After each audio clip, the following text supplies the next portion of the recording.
I did not like this book, and I will not be reading the other two. I just, oh, I have this. Welcome to the D. Louise book series. I'm Christina, Kristina. This is where I read books, talk about books, no special effects, no theme music, none of that fancy schmancy stuff going on here. And I saw this book. Killer Romance. And I was like, oh, that looks interesting. Read the flap, looks interesting. Oh, wait a minute, it's not the first book. Oh, it's a brand new series. Well, when I read a series, although with the free on the thing, you'll see those videos about, see book 23 and see my issues with it and why I went back and started with book 1. So I went and got book 1, Little Bookshop of Murder. And I have this thing. You can put any word it was just good, it was just bad, it was just horrible, it was just excellent, it was just. You fill in the sentence. Fill it however way you want. It was just. Okay. First of all, the chick's mother's dead. And she's going home because her mother died. And she has an immense amount of guilt. All right, I have guilt too, because my mother died too. Okay? And I have a whole bunch of woulda, coulda, shoulda higher than the Empire State Building. I have regrets so high, and my husband's like, it's in the past, let it go. I can't. My grandmother was probably similar to me because she had issues, and on the day she died, she still had the issues, and I will probably still have these issues on the day I die. But anyways,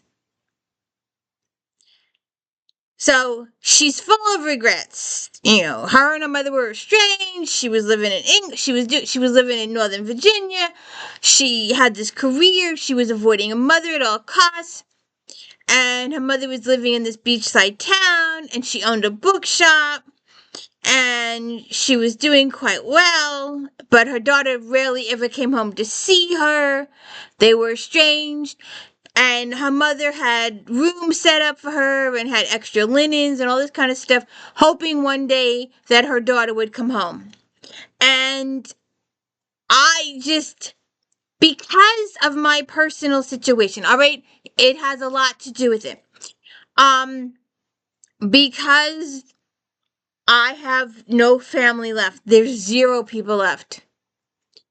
And you always, have you seen that story about the old man that gets dressed on his birthday because they're coming today? He thinks his kids and his grandkids and everybody's going to come today, and he gets all dressed up and he goes and sits on the porch, and then they never show up because they just forgot about him. And heart-wrenching as that is, my neighbor, I don't know if you've watched any of the videos, some of the videos. My neighbor got a new surround sound for Christmas. He was on the deafer side, and he was playing it really, really loudly. And I was okay, except for I said, could you just turn down the bass a little bit?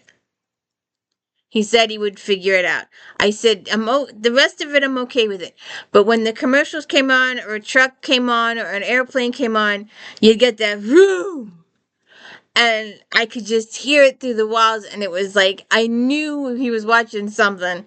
And it was like, vroom. So he said he would do that. But he was enjoying the heck out of that brand new TV. And I didn't know personal details. I knew him, saw him 2 to 3 times a week over the past couple of years. As his movements got less and less and less, I saw him less and less. And when he'd get packages, I'd have to really, bang on his door to get his attention. I mean, bang massively hard. I didn't know he was on Facebook. If I'd known he was on Facebook, I would have got on there. It never occurred to me. I should have thought about this. But so he died 24 hours. He was alone 24 hours before he died. He was dead, deceased before they found him, should I say. I just learned after the fact that one of my other neighbors way down the block had taken his packages for an entire week. She took an entire week of his packages while he was still alive. And she made no effort to knock on his door. Like, she's like 5 pounds, so she knock. She could have banged on the door. She could have asked the neighbor across the way there. When he said he was on Facebook, well, then go tell him there's packages out here. Think of these things. If you're talking to him on Facebook, go, hey, this lady's got your packages. Do you want him open your door so she can give them to you? But they didn't do any of that stuff. They just left and took his packages.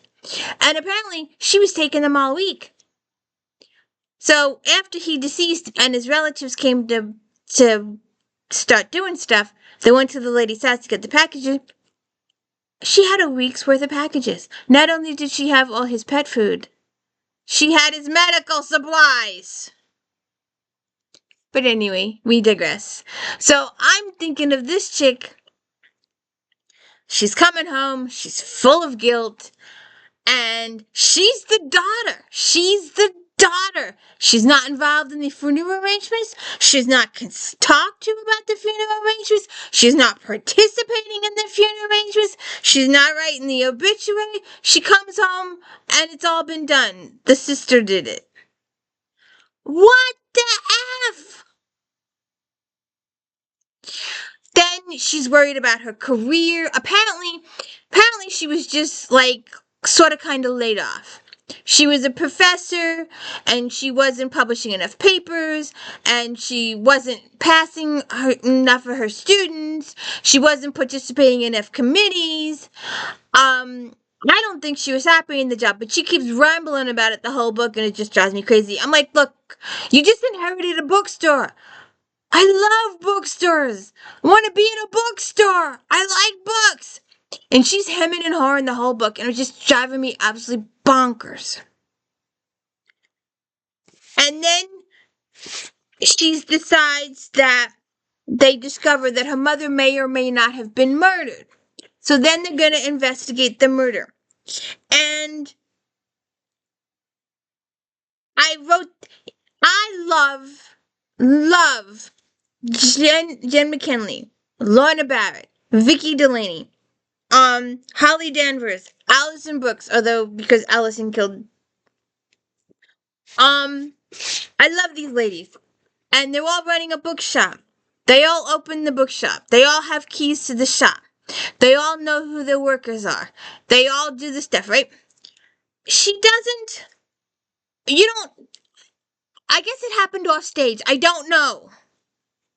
All of a sudden, she hems and haws and hems and haws and hems and haws about opening the bookshop. She finally opens the bookshop. And it's not like, oh, I called Poppy to let her know. She doesn't even know who Poppy is. She goes in the bookshop the next morning and Poppy's already opened the store. She's already handling customers. And she introduces herself to the woman.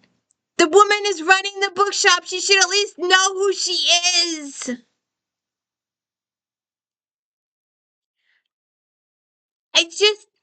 There's just so much wrong. She doesn't talk to Poppy about inventory, doesn't care about inventory, doesn't mention inventory. She keeps thinking, all right, her mom died and she's worried about her mom, and she investigates a smidgen here and a smidgen there and a line here and a smidgen there, and it just, and all the relatives coming over and everybody keeps showing up, and her mom's got the bird that talks, and her hesitation with the bookstore, her not knowing stuff about the bookstore, the police chief, it turns out later, you find out later, that, Summer is her name, is the lead character's name. Summer was engaged to be married to Cash. That's the boy's name. And his father is the chief of police in this town, and his father is not too happy with Summer because she left his boy at the altar. So he has a little cold shoulder for Summer when she tries to talk to him about potentially her mother being murdered. And the autopsy takes forever. And then someone tries to burn down her house with her in it. And then someone hits her over the head. So someone is trying to kill her. And she's talking to all these different people. And then she tries to talk to her mom's doctor, and the guy's gone fishing. Yeah, it might have been a plot line to delay things. There was just so much stuff wrong with this book, and it might get better in the next book or two.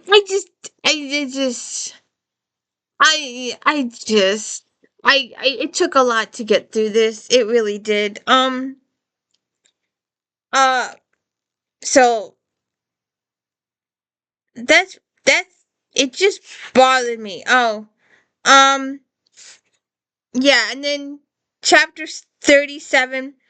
There's an incident about missing money, and when the chapter ends, I'm confused as to whether the missing money was found, was the issue resolved, because it's not mentioned again, so I guess it was found. I had so much issues with this book. I, I, I just, I don't know what to say. So she comes home because her mom was murdered or died. They think it was a heart attack to begin with. She hadn't participated in any of the funeral stuff.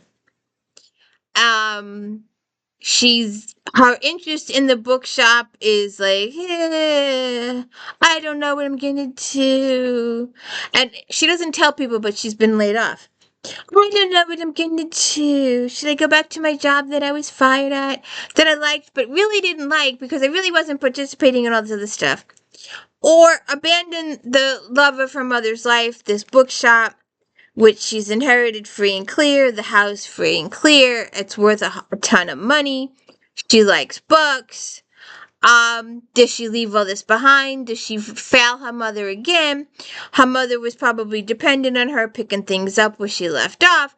She was estranged from her mother all these years, and it just, I just, I just, they do find out who the murderer is. They do determine it's eventually murder towards the end of the book.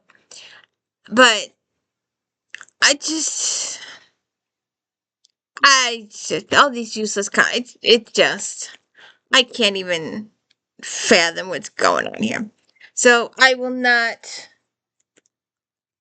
if you want to read the next one on your own, go ahead. Or, the one that started all this.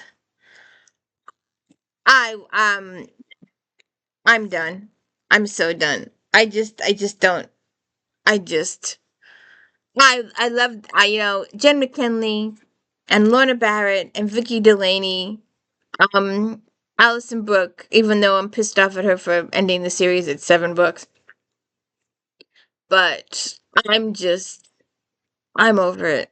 I will not be reading. I really was going to put this book down at like chapter 4 or 5, because all her hemming and hawing and she knows she lost the job. She knows she was on something, and she's procrastinating. And then she's got this fear of spiders, and you're not even told what the incident was that happened. That she discovered she has a fear of spiders so bad that she has to seek therapy. Okay, I'm afraid of spiders too. They're spiders. So obviously she has the money to buy it, to pay for a shrink, because that's expensive. And the stuff with the bird is cute, and the bird being in love with the cat's cute. They need to get back together. I hope they get back together in the next book. But all there wasn't the I didn't feel a connection between her and the chief. They were supposed to have been, all right, so he's pissed off at her that she left the son at the altar thing. Then there's the fire chief and he's having a difference of opinion with the chief, well, the arson investigator, because there's some disagreements between the two of them. And I'm not sure, I think she's supposed to get into a relationship with the fire investigator in future books. I don't know. That's just a supposition. I didn't feel the warmth there. I didn't get the attraction. It just didn't translate on the pages. And the relationship between the family members, I just didn't. That's all I can. I just didn't. I mean, I read the whole book, and by the end, I was so ready for it to be over because I was just over it. Hell, I was over it in the beginning. So, anyways, if you could please hit the like and subscribe, I'd appreciate it. I had such a hard time reading this book. Read a chapter, put it down, go, I need to keep going. I want to get this done. Put it down. I need to get this going. It just. Have a good one. Don't forget Star Trek Fridays recaps.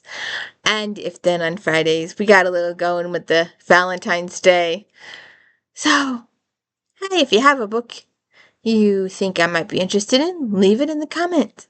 Have a good one.